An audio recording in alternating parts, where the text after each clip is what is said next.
उस रात जब वो घर लौटी तो दरवाज़ा पहले से खुला था। चाबी अभी भी उसके हाथ में थी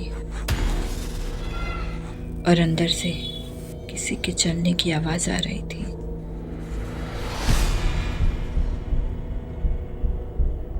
आज की कहानी एक सच्ची घटना पर आधारित है। नाम बदले गए हैं, जगह बदली गई है, लेकिन डर वो असली है। लाइट बंद करे, हेडफोन लगाए और अकेले मत सुनिएगा।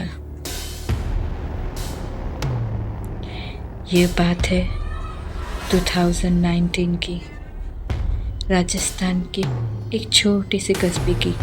नेहा एक अकेली लड़की, नई नौकरी, नया शहर, पुराने किराए का मकान। मकान मालिक ने कहा था बहुत शांत जगह है। वो गलत नहीं था। रात को कोई आवाज़ नहीं, कोई गाड़ी नहीं, कोई पड़ोसी नहीं, सिर्फ वो और वो घर।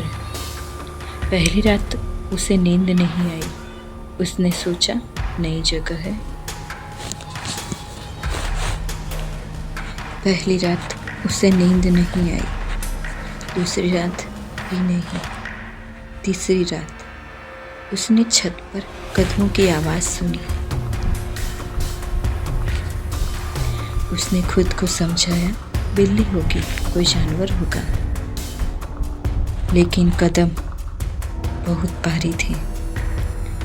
अगले दिन उसने ऊपर जाकर देखा, छत खाली थी, लेकिन एक कोने में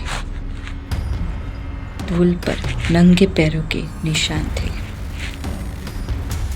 बाहर की तरफ नहीं जाते थे, अंदर की तरफ आते थे। छत पर कोई दरवाज़ा नहीं था। उस रात नेहा देर तक जागती रही। रात के ठीक 3 बजे कमरे की रोशनी अपने आप कांपने लगी, फिर बंद हो गई। एकदम अंधेरा। नेहा ने फ़ोन उठाया, टॉर्च जलाई और कमरे के कोने में एक औरत खड़ी थी।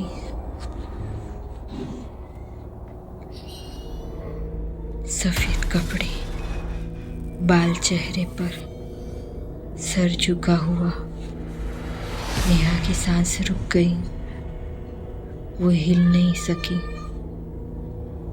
फिर वो आकृति धीरे धीरे नेहा की तरफ मुड़ी।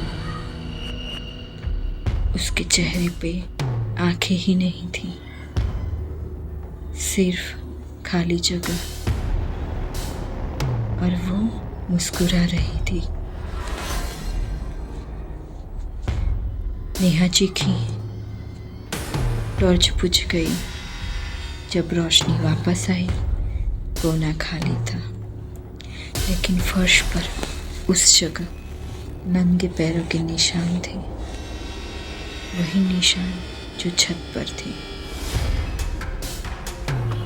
नेहा वो रात घर से बाहर गली में बैठकर गुजारी। सुबह होते ही वो निकल गई, सामान छोड़कर। उसने मकान मालिक को कभी फ़ोन नहीं किया।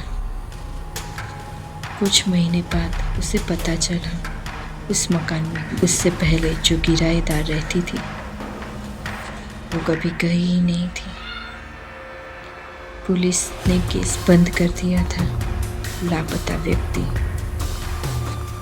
नेहा को आज भी समझ नहीं आता वो औरत जो उसने देखी थी, क्या वो उस किराएदार की रूह थी,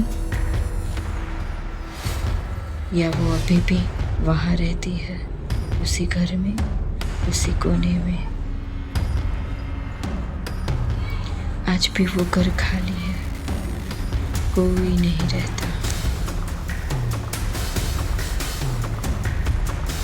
ये शायद कोई रहता है। अगर आपके साथ कुछ ऐसा हुआ है जो आप शेयर करना चाहते हैं तो कमेंट्स में लिखें, चैनल सब्सक्राइब करें, बेल दबाएं अगली कहानी और भी गहरी है। रात को अकेले मत रहिएगा।